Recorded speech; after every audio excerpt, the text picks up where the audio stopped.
This is Lemon's Car Spotting. You post to Instagram with the hashtag Lemon's Car Spotting.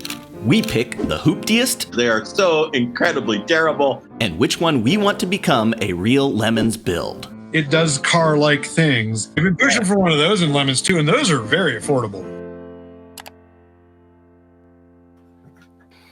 Hey, welcome to Lemon's Car Spotting. I am Nick. That is Eric. And this is how it works. Go on Instagram, post your own pictures of interesting cars with the hashtag Lemon's Car Spotting. We'll talk about them here. Each week, we review 10 cars. We pick 2 winners. Winner number 1 is the hooptiest, pretty self-explanatory. Winner number 2 is the car we want to see become a real Lemons build.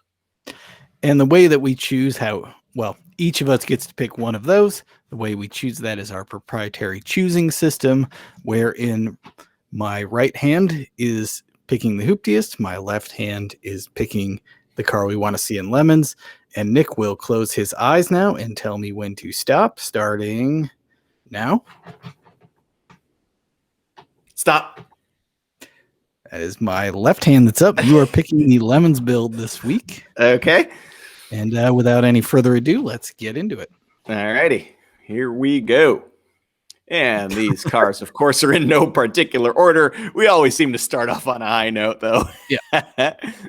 That's Cody, Wyoming. It's a Chevy S10 that has come to a grinding halt. Man, yeah. Somebody's having a bad day or had a bad day like 3 weeks ago from the looks of it. Yeah, judging from the styling of the chrome aftermarket wheel in the back, I feel like it had a matching one in the front and maybe was not built to the high quality standards of even a General Motors OEM wheel. And that might be why he wound up in this situation. We've seen this in Lemons racing before where the center of the wheel is still attached and it has broken every single one of the spokes and exited stage left. Exactly.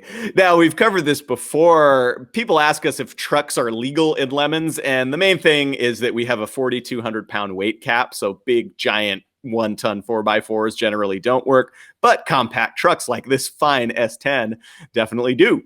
So if you're a truck person, that's what we'd recommend. All right.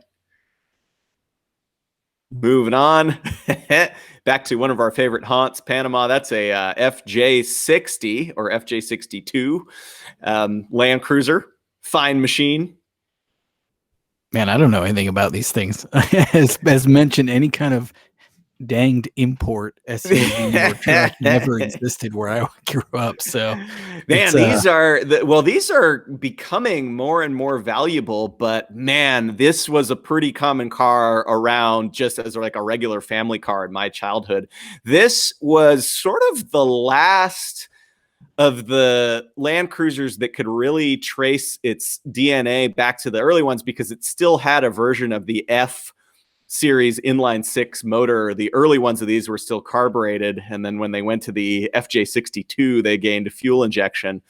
They get horrible gas mileage and they last for a stupendously long time. But I think in Eric's part of the world, there might have been a minor rust issue, but in California, they're kind of fine. Yeah, it was all Chevy Blazers and Grand Wagoneers here. That was I read somewhere that the Grand Wagoneer was the car in like 1986 with the highest average income of any model of car was a Grand Wagoneer. Interesting. Yeah. You know, now that I think about it, I feel like there's some 80s movies where like the cool dad had like an XJS or something, and then the cool mom was driving like the wood grain 88 Wagoneer. Yeah. Coming home from their job at Merrill Lynch or whatever it was. It's hard to imagine somebody making a lot of money and deciding to buy a car with an AMC V8. Well, if you think about it, the same thing is happening now where people I saw some dude I just got a new TRX and parked it in front of my $1 million house. And it's kind of the same thing there, buddy. All right. Oop, sideways. We got a sideways one. This is a car I saw. Oh, yeah, this is yours. I'm going to blame you for the bad formatting. Oh man, I did not screen cap these. Not my fault. All right. This is a G6 GT, and the story here is I was in my now fiance's hometown over last Thanksgiving, and I spotted this G6 GT on one car lot in town, and posted some. I posted it, and also posted it on my Facebook page. So I was like, "No convertible, no care." And I kid you not, the next day there was a G6 GT convertible on the exact same lot. Man, well, speaking of things that I don't see happen in my neck of the woods, that'd be something that really only happens in the Midwest, I would have to say. So, yeah, there you go. All right, man, we're in Panama, but boy, we could be back where that G6 was. I'll tell you that much, man. This is an XR7. Yeah, that's a Cougar. The amazing thing about these, God, are they? So this is, boy, Sajeev is going to kill me because I don't know. But this is not the Fox chassis, right? This is the MN12 that came later. Is that right? This one looks like an earlier one that was a Fox. Still a Fox. The MN12 was like 89 or 90. And this looks close to. They're hard to distinguish. It might be an well. MN12. In any case, the Cougar was longer than the Thunderbird, right? Like they got the sort of stretch limo version of this chassis. Yes, I frankly don't know that I've ever noticed, which is weird because they're everywhere. Maybe that's just why I don't notice. This is Sajeev's going to be really mad at us. For those who don't know, Judge Sajeev Mehta, based out of Houston, is our resident sort of 70s and 80s Ford expert. And God, he's got a Cougar XR7. Now we're really going to be in trouble. Anyway, we've totally butchered what the story is on this Cougar. And because of that, I think we should just keep moving. Yep. There it is. There's the convertible. There's a G6 convertible. So last year in 2020, that was the first somebody brought a G6 to the MSR Houston race, and it was the first G6 we had seen, which on the one hand was a surprise because it's like, man, that car was Lemon's grade the second it drove off the lot. But, on the other hand, it's like, this car's probably still newer than anything I own. So, man, why get a Mercedes SL when you can get this? Or a Volkswagen Eos. Now that we have not seen in Lemons. Okay. Back to Panama car spotting. We got the Samurai or the Jimny or whatever they called it down there. Man, it was like last year where everybody lost their mind over the Suzuki Jimny for some reason on the internet, Yeah. Never quite got it made no sense to me. Well, so a couple of years ago, I actually went to Panama, and Jimneys of various vintages are everywhere. And for them, it's just kind of a car, and it is cool. I mean, they're these neat little Jeep-like things. The later ones generally have a fixed hardtop, and I think it's just because in the States, even the Toyota Tacoma is like the giantest vehicle ever. So there's sort of this nostalgia for a truck that has truck things and real 4x4 and all that stuff that isn't the size of your house. And so that might have been part of the reason for it. What people forget is that they're little tin cans and you're going to die in a 12 mile an hour fender bender. Yeah. But, I do appreciate them for being cool. And boy, I don't know where they sold them, but there were versions, into pretty late that you could get with a factory 2-stroke motor, which is hella awesome, like a 660 2-stroke. That's pretty rad. Yeah. Probably not Lemons legal, I want to say, because we do have a wheelbase minimum of, 82 inches? 82 inches, so it's probably pretty close. It's probably pretty close. If you want to run a Samurai in Lemons, ask us first. Yeah, that's a pretty good rule of thumb. Yeah, our tech boss, John Peggle, he may give you a resounding no. Geo Tracker too. Yeah. Which I mean, there was a 4-door tracker as well. Right. So, Yeah. The sidekick version. Yeah. Yeah. And all elsewhere in Panama. I mean, obviously, it's an S10 variant.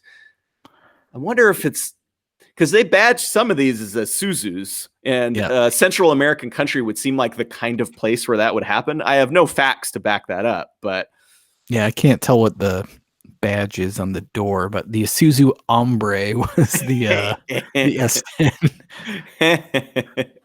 Oh man, I remember my buddy in high school. He snuck into his dad's liquor cabinet and stole a plastic bottle of tequila that was called Ombre. And they like, look what I got, guys! I got a bottle of Ombre. I'm like, dude, I am not touching that. Even at 17 years old, I know better than that. Holy mackerel! All righty, next up. Oh, is that a Daewoo? That's definitely a Daewoo. Man, we love Daewoos and lemons. We really do. Yeah, we've only had 2 so far. I think Yeah. that is a Leganza? I was going to say Leganza, but to be honest, I don't know. And, these, famously, when they were rolling them out, at least in California, they had this program that was very not planned out very well, where they basically recruited like cute young college age girls to drive them around for an entire summer. And that was going to be their marketing, which frankly, by GM standards is pretty, it's better than any Buick commercial that's ever come out. So as a result of this, I was in college at the time, and 2 of my lady friends got Daewoos. One of them had a Leganza and one of them had a Nubira. And man, that was the summer of doing e-brake turns in the Daewoos. Like, hey, let me borrow the Daewoo for like 5 minutes and do some e-brake turns and front wheel drive burnouts that come out. And yeah, it was a free car. And according to Phil,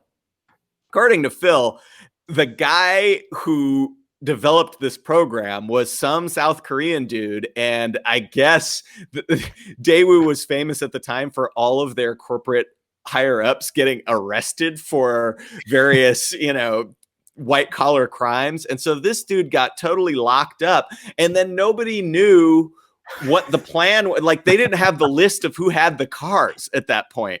And That's so amazing. yeah, according to Phil, like for years following, Daewoo USA, which was a part of General Motors, was getting letters from the police department like, a car that is registered to your corporation has been discovered, in a drainage canal. And they were having to deal with that for like years to come. So, and Daewoo USA was like a storefront in a strip mall in Long Beach or something. Like, man, the thing is, like, you could say like, oh yeah, like Americans didn't want Korean cars. Look at Hyundai and Kia. They're doing just fine. Thank you very much. So I think, much like we've always say, like, General Motors of Europe is the General Motors of Europe. It's the same thing with Daewoo. It's like whatever General Motors hooked up with was like the sort of second-rate South Korean car manufacturer. And so there you go. Thus is the tragedy of Daewoo. I want Phil to write the book one of these days, personally. Yeah. All right. Still in Panama. Man, this is a heavy Panama week. Well, once again, thanks to Jake for being a regular contributor. And I can't say that his cars have been uninteresting, the ones that he finds down there. This appears to be a CJ5 Jeep. And man, I like it. I like the exhaust bolted on the runner. That's I don't know. It looks very Mad Max. Yeah. And the easy to reach gas can on the side there, above the hot exhaust. No way that's going wrong. Yeah. I can't see that being a problem. And then utility bumper, brush guard, winch. It's got the whole thing happening. Fine machine. That is a bumper that has bumped many things. Yeah, it has been used for its intended purpose. All right, last car for the week. We're going to remain in Panama. Why not? And we've got ourselves a Grand Cherokee. You know, I didn't know until embarrassingly recently that the Grand Cherokee was not just a Cherokee with a different engine. It's a totally different platform. Yeah, this is the ZJ compared to the XJ in Jeep parlance, and from what I understand, they were way more comfortable and way worse than the regular Cherokee. That's kind of the picture I have in my head. If I'm wrong about that, go ahead and post it in the comments. This is a car we've actually seen race in Lemons. There's a 2-car team in California that has a Mercedes C-Class and a Jeep Grand Cherokee. Normally, when a team has 2 cars, they try to pick ones that sort of are similar, for parts interchangeability and whatnot. And this group, they went with the Grand Cherokee and the C-Class, which, if you think about it, that's Daimler Chrysler. So it's no more stupid than the Daimler Chrysler merger in general. And, let's be honest, was that stupid? For Daimler Benz, yes, but maybe it was stupid. Yeah, it's pretty dumb. All right, it's time to pick our winners from the week. We've got the Hooptiest and we've got the Lemons build. Eric, you are in charge of the Hooptiest. What do you got? I've got a sense that we may land on the daily double with the. I'm going to go with the car that made me laugh the hardest, which is the Daewoo Leganza. Maybe that's where they all end up here in the United States after about 3.5 years, or where they did all end up. They must be just about extinct at this point. But yeah, boy, I can't tell you the last time I saw one. Yeah. Yeah. Well, I am going to make it a daily double. And we've seen one of these in Lemons already, and we would love to see another one. And, one of the reasons for that this week was a lot of these cars are kind of dicey for Lemons, like the FJ60 Land Cruiser, the Samurai, CJ5. These are cars that maybe we don't want to see because we don't want you to flip over 40 times and die. Right. So, I think the more Daewoos, the merrier. And a lot of different ways to go with prep on this. If you have an idea of how you would prep a Lemons grade Daewoo Leganza for road racing, obviously, go ahead and post it in the comments. But that's I think that's a slam dunk for the Hooptiest and the Lemons build. That's right. I think that's going to do it for us this week. That'll do it. As always, post your pictures on Instagram with hashtag Lemons Car Spotting. We will talk about them on this channel. We will pick winners, and we'll give you maybe some ideas of what to do for your next Lemons build.